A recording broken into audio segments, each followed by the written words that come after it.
हाँ ठीक है भैया, जेकरा लगे काला रहला हुए दिखावेला। हमरा मिले के पता बाटे बंसीपुर छोटला इसी क्षेत्र का है, सलेमपुर जिला।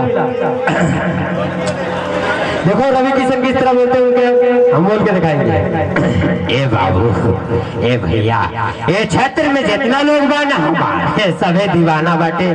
ऐसा कोनो फिल्म लेके आये हमार की पहचान नहीं बनोले। और देवरा वाला सतावेला में हम पवन भैया भी बाड़न और बहुत लोग हमरा सपोर्ट देले बाटे। हर हर महादेव, जिंदगी झंड बा फिर भी घमंड बाटे। हर हवा तूफान ना होला, हर हवा तूफान ना होला, हर चूहा बलवान ना होला।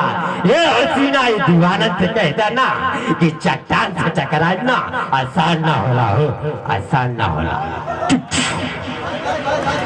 ए बूढ़ी अरे कहा जा करूं, बहुत सवाल बा हमरा लगे, लेकिन हमरा लगे मौका नहीं खे सर। एक बार जोरदार मेरे भाई के, ये भी एक कलाकार है, एक्टर है।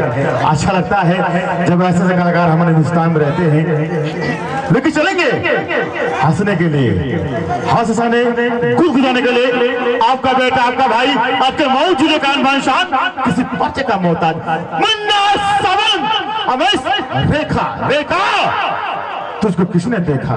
हाँ भैया, अभी आप पैसा दे दीजिए। चलिए आप बटन दबाएंगे और चुनाव लगाएंगे। 7 आइटम बता 200। आप लोग गाँव में पहली बार और पहले ही शहर में। चल भैया साहब आते, चल भैया हमारे कमेटी के ताज बादशाह बजाएंगे। ये हमारे मुन्ना सावन और अरविंद अनारी, बहुत अच्छे कलाकार हम लोग इस मंच के माध्यम से 70 के स्टार ग्रुप के बनत। लेकिन सुना मैं इस रेखा जी देखा हमारे भैया का नाम, हमारे भैया को तो उसे बड़ा प्यार करते हो यार, तो उसे इतना प्यार करते हो कि हम कहा बताएं। लेकिन भैया कहत हो कि तो कोई निबुआ। हाँ बाप रे बाप, हाँ साहब